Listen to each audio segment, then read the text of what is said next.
Letter writing. Students, today we are living in the space age and everything moves at great speeds. People don't have time to wait. Messages are being sent and received instantly on devices like computers and smartphones. These days, we have apps that help us keep in touch with our friends and family. Can you name some apps like this? WhatsApp, Instagram, Facebook, You're right. But do you know, students, before mobile phone became famous, people used to write letters to exchange information with each other. So today, we are going to see in detail how letters are written and what types of letters there are. Letters are very effective means of communication. Writing letters is an art of expression and letters are used for various purposes. Basically, there are two kinds of letters: formal letters, which are written for official purposes, and informal letters, which are also called unofficial letters.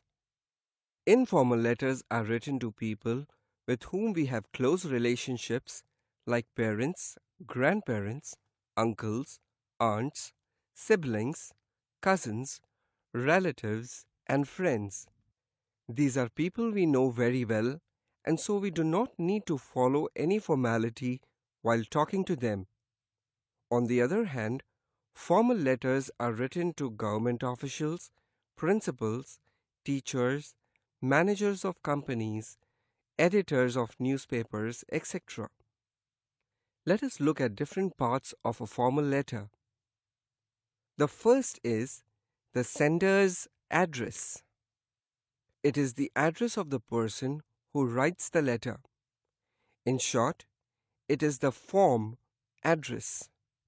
But in the new modern format, in the formal letters or informal letters, we don't write from before the sender's address. The second is the date, which should be the date on which the letter is written. The date should be in one of the given formats.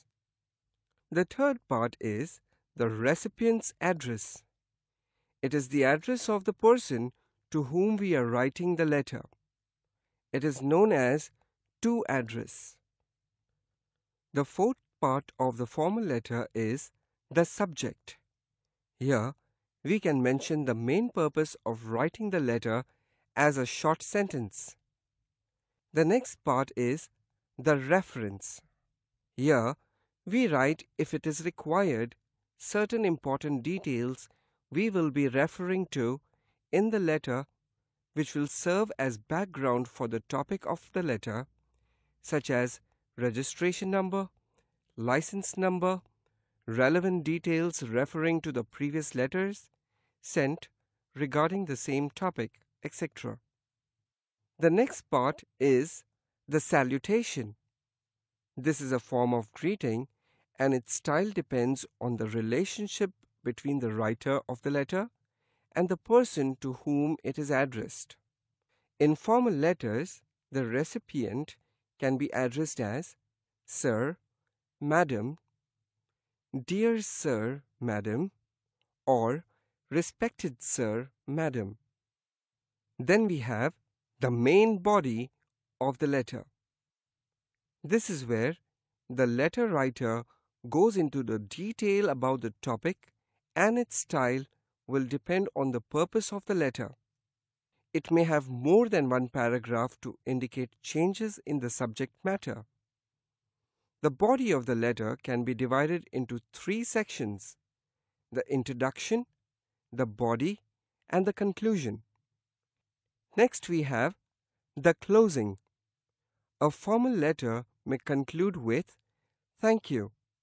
It is then followed by expression like "Yours faithfully," "Yours sincerely," "Yours obediently," etc.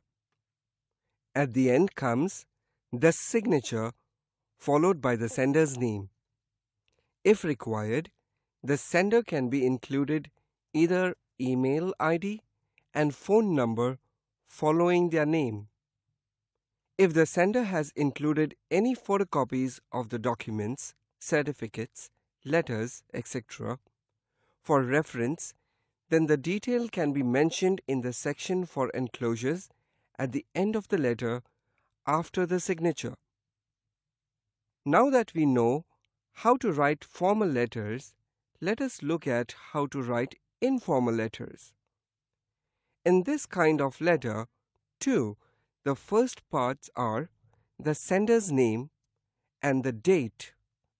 Remember, you must write the date in any of these forms. Then follows the salutation. Here we can be more affectionate in our greeting.